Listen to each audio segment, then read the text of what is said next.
Clip میں آپ قرآن پاک کی سورہ نمل کی آیت نمبر 35 سے 43 تک کی تلاوت، ترجمہ اور تفسیر قرآن صراط الجنان سماعت فرمائیں گے۔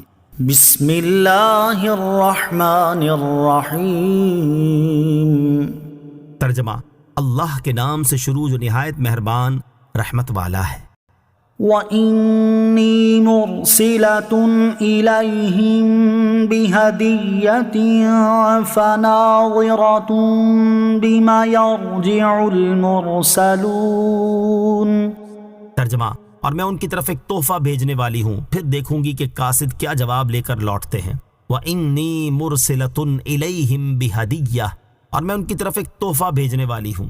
سرداروں کے سامنے جنگ کے نتائج رکھنے کے بعد ملکہ بلقیس نے اپنی رائے کا اظہار کرتے ہوئے کہا، میں حضرت سلیمان علیہ السلام اور ان کی قوم کی طرف ایک تحفہ بھیجنے والی ہوں، پھر دیکھوں گی کہ ہمارے قاصد کیا جواب لے کر لوٹتے ہیں۔ اس سے معلوم ہو جائے گا کہ وہ بادشاہ ہیں یا نبی، کیونکہ بادشاہ عزت و احترام کے ساتھ ہدیہ قبول کرتے ہیں، اس لیے اگر وہ بادشاہ ہیں تو ہدیہ قبول کر لیں گے، اور اگر نبی ہیں تو ہدیہ قبول نہ کریں گے، اور اس کے علاوہ اور کسی بات سے راضی نہ ہوں گے کہ ہم ان کے دین کی پیروی کریں۔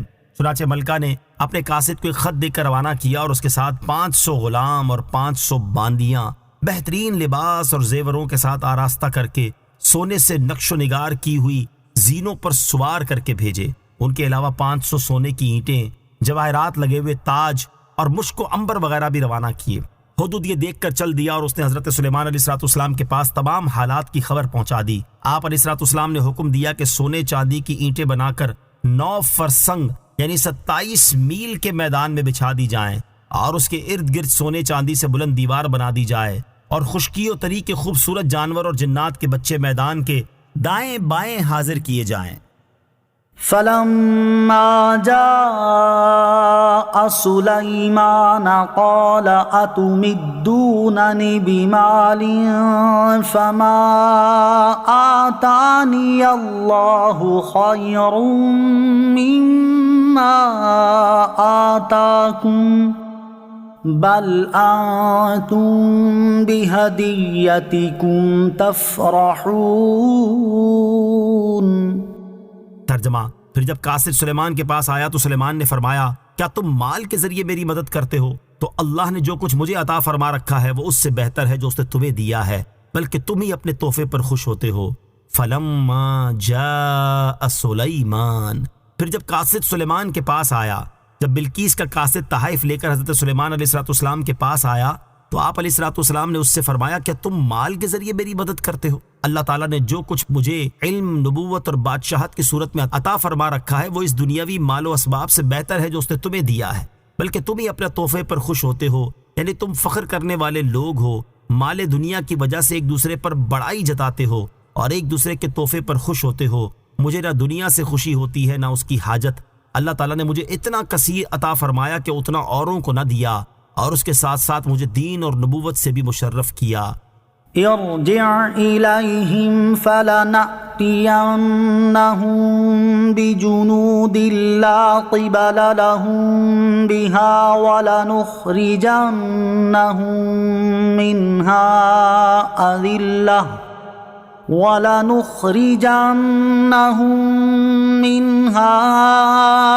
أذلة وهم صاغرون۔ ترجمہ، ان لوگوں کی طرف لوٹ جاؤ تو ضرور ہم ان پر ایسے لشکر لائیں گے جن کے مقابلے کی انہیں طاقت نہ ہوگی، اور ضرور ہم ان کو اس شہر سے ذلیل کر کے نکال دیں گے اور وہ رسوا ہوں گے۔ ارجع الیہم، ان لوگوں کی طرف لوٹ جاؤ۔ اب حضرت سلیمان علیہ السلام نے وفد کے امیر منذر بن عمر سے فرمایا کہ یہ ہدیے لے کر ان لوگوں کی طرف لوٹ جاؤ، اگر وہ میرے پاس مسلمان ہو کر حاضر نہ ہوئے تو ان کا انجام یہ ہوگا کہ ہم ضرور ان پر ایسے لشکر لائیں گے جن کے مقابلے کی انہیں طاقت نہ ہوگی، اور ہم ضرور ان کو شہر سبا سے ذلیل کر کے نکال دیں گے اور وہ رسوا ہوں گے۔ جب قاصد ہدیے لے کر بلقیس کے پاس واپس گئے اور تمام واقعات سنائے تو اس نے کہا، بے شک وہ نبی ہیں اور ہمیں ان سے مقابلہ کرنے کی طاقت نہیں۔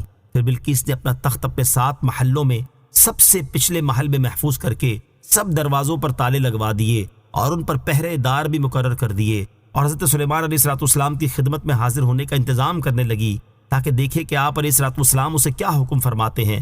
چنانچہ وہ ایک بہت بڑا لشکر لے کر آپ علیہ السلام کی طرف روانہ ہوئے۔ قال يا أيها الملأ أيكم يأتي يأتيني بعرشها قبل أن يأتوني مسلمين۔ ترجمہ، سلیمان نے فرمایا، اے درباریوں، تم میں کون ہے جو ان کے میرے پاس فرما بردار ہو کر آنے سے پہلے اس کا تخت میرے پاس لے آئے؟ قالا، فرمایا، جب بلقیس اتنا قریب پہنچ گئی کہ حضرت سلیمان علیہ السلام سے صرف ایک فرسنگ یعنی 3 میل کا فاصلہ رہ گیا، تو حضرت سلیمان علیہ السلام نے فرمایا، اے درباریوں، تم میں سے کون ہے جو ان لوگوں کے میرے پاس فرما بردار ہو کر آنے سے پہلے بلقیس کا تخت میرے پاس لے آئے؟ تخت منگوانے سے آپ علیہ السلام کا مقصود یہ تھا کہ اس کا تخت حاضر کر کے اسے اللہ تعالیٰ کی قدرت اور اپنی نبوت پر دلالت کرنے والا معجزہ دکھائیں۔ بعض مفسرین نے فرمایا کہ حضرت سلیمان علیہ السلام نے چاہا کہ بلقیس کے آنے سے پہلے اس تخت کی وضع بدل دیں اور اس سے اس کی عقل کا امتحان فرمائیں کہ وہ اپنا تخت پہچان سکتی ہے یا نہیں۔ قال عفریت من الجن انا آتیک به قبل ان تقوم من مقامک وَإِنِّي عَلَيْهِ لَقَوِيٌّ أَمِينٌ۔ ترجمہ، ایک بڑا خبیث جن بولا کہ میں وہ تخت آپ کی خدمت میں آپ کے اس مقام سے کھڑے ہونے سے پہلے حاضر کر دوں گا، اور میں بے شک اس پر قوت رکھنے والا امانت دار ہوں۔ قال عفریت من الجن، ایک بڑا خبیث جن بولا۔ حضرت سلیمان علیہ السلام کی بات سن کر ایک بڑا طاقتور خبیث جن بولا، میں وہ تخت آپ علیہ السلام کی خدمت میں آپ کے اس مقام سے کھڑے ہونے سے پہلے حاضر کر دوں گا جہاں آپ علیہ السلام فیصلہ کرنے کے لیے تشریف فرما ہیں، اور میں بے شک اس تخت کو اٹھانے پر قوت رکھنے والا اور اس میں لگے ہوئے جواہرات وغیرہ پر امانت دار ہوں۔ حضرت سلیمان علیہ السلام نے فرمایا، میں اس سے جلدی چاہتا ہوں۔ مروی ہے کہ حضرت سلیمان علیہ السلام ایک مجلس منعقد کرتے تھے جس میں صبح سے لے کر دوپہر تک آپ علیہ السلام مختلف معاملات کے فیصلے فرمایا کرتے تھے۔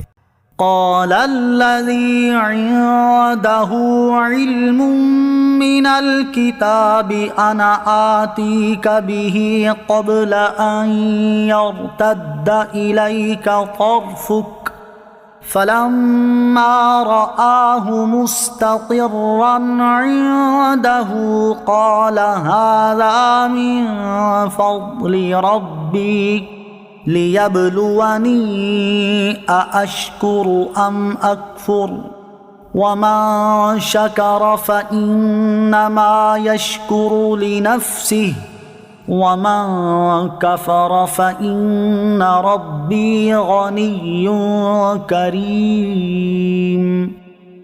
ترجمہ، اس نے عرض کی جس کے پاس کتاب کا علم تھا کہ میں اسے آپ کی بارگاہ میں آپ کے پلک جھپکنے سے پہلے لے آؤں گا۔ چنانچہ پھر جب سلیمان نے اس تخت کو اپنے پاس رکھا ہوا دیکھا تو فرمایا، یہ میرے رب کے فضل سے ہے تاکہ وہ مجھے آزمائے کہ میں شکر کرتا ہوں یا ناشکری، اور جو شکر کرے تو وہ اپنی ذات کے لیے ہی شکر کرتا ہے، اور جو ناشکری کرتا ہے تو میرا رب بے پرواہ ہے، کرم فرمانے والا ہے۔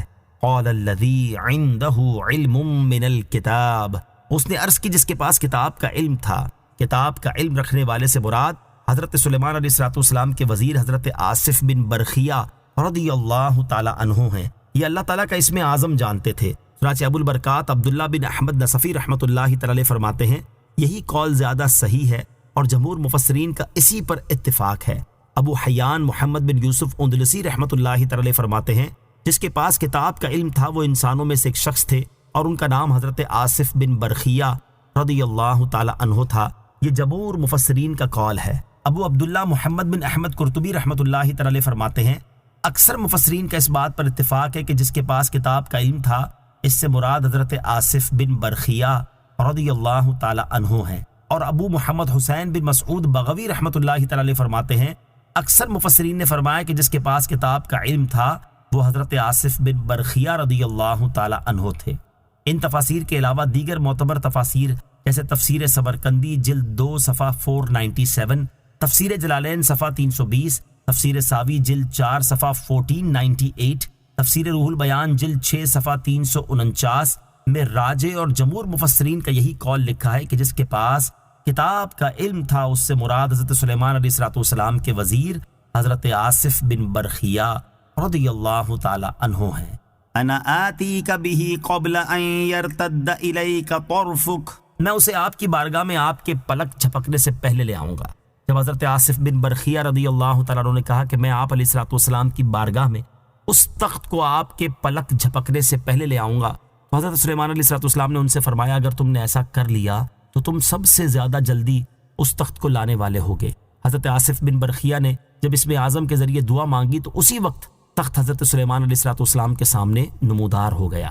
فَلَمَّا رَآهُ مُسْتَقِرًّا عِنْدَهُ، پھر جب سلیمان نے اس تخت کو اپنے پاس رکھا ہوا دیکھا، یعنی جب حضرت سلیمان علیہ السلام نے اس تخت کو اپنے پاس رکھا ہوا دیکھا تو فرمایا پلک جھپکنے سے پہلے تخت کا میرے پاس آ جانا مجھ پر میرے رب کے فضل کی وجہ سے ہے، تاکہ وہ مجھے آزمائے کہ میں اس کے انعامات پر شکر کرتا ہوں یا ناشکری، اور جو شکر کرے تو وہ اپنی ذات کے لیے ہی شکر کرتا ہے، کیونکہ اس شکر کا نفع خود اس شکر گزار کو ہی ملے گا، اور جو ناشکری کرتا ہے تو میرا رب عز و جل شکر سے بے پرواہ ہے اور ناشکری کرنے والے پر بھی احسان کر کے کرم فرمانے والا ہے۔ قال نكروا لها عرشها ننظر أتهتدي أم تكون من الذين لا يهتدون فلما جاءت قيل أهكذا عرشك قالت كأنه هو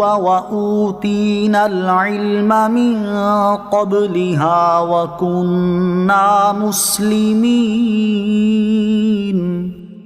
وصدها ما كانت تعبد من دون الله إنها كانت من قوم كافرين۔ ترجمہ: حضرت سلیمان نے حکم دیا اس ملکہ کے لیے اس کے تخت کو تبدیل کر دو تاکہ ہم دیکھیں کہ وہ راہ پاتی ہے یا راہ نہ پانے والوں میں سے ہوتی ہے۔ پھر جب وہ آئی تو اس سے کہا گیا کیا تیرا تخت ایسا ہی ہے؟ اس نے جواب دیا گویا یہ وہی ہے، اور ہم کو اس واقعے سے پہلے خبر مل چکی اور ہم فرما بردار ہوئے، اور اسے اس چیز نے روک رکھا تھا جس کی وہ اللہ کے سوا عبادت کرتی تھی، بے شک وہ کافر قوم میں سے تھی۔ قالا، حضرت سلیمان نے حکم دیا۔ اس آیت اور اس کے بعد والی آیت کا خلاصہ یہ ہے کہ تخت آ جانے کے بعد حضرت سلیمان علیہ السلام نے اپنے خادموں کو حکم دیا کہ اس ملکہ کے لیے اس کے تخت کی شکل و صورت کو تبدیل کر دو تاکہ ہم دیکھیں کہ وہ اپنے تخت کو دیکھنے کے بعد اسے پہچان پاتی ہے یا نہیں۔ جبکہ ملکہ بلقیس حضرت سلیمان علیہ السلام کے پاس آئی تو اس وقت تخت حضرت سلیمان علیہ السلام کے سامنے موجود تھا۔ ملکہ سے کہا گیا کیا تیرا تخت ایسا ہی ہے؟ اس نے جواب دیا گویا یہ وہی ہے۔ اس جواب سے بلقیس کی عقل کا کمال معلوم ہوا۔ پھر ملکہ سے کہا گیا کہ یہ تیرا ہی تخت ہے، تمہیں دروازے بند کرنے، انہیں تالے لگانے اور پہرے دار مقرر کرنے سے کیا فائدہ ہوا؟ پھر ملکہ بلقیس نے اطاعت قبول کرتے ہوئے کہا ہمیں اللہ تعالیٰ کی قدرت اور آپ علیہ السلام کی نبوت صحیح ہونے کی خبر اس واقعے سے پہلے حدود کے واقعے سے اور وفد کے امیر سے مل چکی ہے، اور ہم نے آپ علیہ السلام کی اطاعت اور فرما برداری اختیار کی۔ وَصَدَّهَا، اور اسے روکا، یعنی بلقیس کو اللہ تعالیٰ کی عبادت کرنے اور اس کی وحدانیت کا اقرار کرنے سے یا اسلام قبول کرنے کی طرف سبقت کرنے سے سورج کی پوجا نے روک رکھا تھا، اور بلقیس کا تعلق اس قوم سے تھا جو سورج کی پجاری تھی، اور وہ چونکہ انہی میں پلی بڑی تھی اس لیے اسے صرف سورج کی عبادت کرنا ہی